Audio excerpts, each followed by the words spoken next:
Lesson 1.4, Part 2.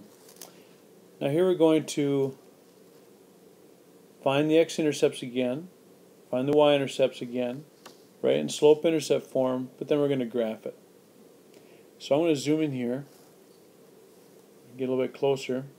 So let's start with finding the x-intercept, which means y is 0.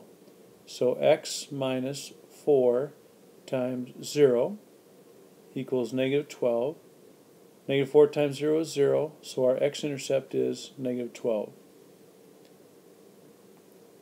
Our y-intercept is when x equals 0. So we have 0, because we plugged that in for x, minus 4y equals negative 12. 0 disappears. Divide both sides by negative 4, and y equals 3. So we have an x-intercept of negative 12 and a y-intercept of 3. Our last step is to solve the equation for y, so we can get it in y equals mx plus b form, or slope-intercept form.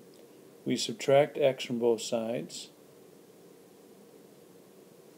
And again, it's mx plus b form, so the x term comes first. We're going to divide by negative 4. And we get y equals, we'll do this division first. And it's a negative 1 there, so we get 1/4 x. This division second. Negative 12 divided by negative 4 is a positive 3. Alright, now, if we're going to graph it, we can graph, and we need 2 points is all we need. So I can graph with these 2 points. X-intercept of a negative 12 would be about there.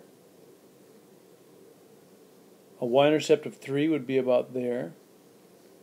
And that is the line. Now I could also graph it using slope-intercept. Y-intercept is 3, and slope is 1/4. So up 1 over 1, 2, 3, 4. And again, that's the line. Both would be considered accurate ways of graphing. Next one.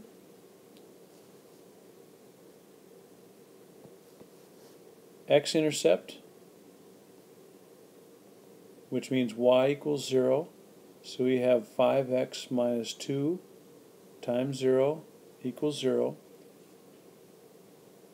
Negative 2 times 0 is 0. So we're left with this, divide by 5, and our x-intercept is 0. Our y-intercept is when x equals 0, so 5 times 0 minus 2y equals 0. 5 times 0 is 0, so negative 2y equals 0. Divide by negative 2, and our y-intercept is also 0. Now in this particular case, we could not graph using our intercepts because we only have 1 point. So we would have to graph this one using slope-intercept form. So I will take my equation and solve it for y and get negative 2y equals negative 5x plus 0, I don't have to do that, divided by negative 2, so y equals positive 5/2 x. Now in this particular case, it should make sense that our y-intercept is 0. If we use the y equals 5/2 x to graph, the y-intercept is 0, and 5/2 is the slope, so rise is 5, up 5, run is 2, and there's our second point, and that is our line. Alright, our last one. So we'll start with your x-intercept, which is when y equals 0. So 2x minus 0 equals negative 3. So it becomes 2x equals negative 3 divide by 2, and our x-intercept is negative 3/2, or negative 1.5. Our y-intercept is when x equals 0, so we get 2 times 0 minus y equals negative 3, so we end up with negative y equals negative 3.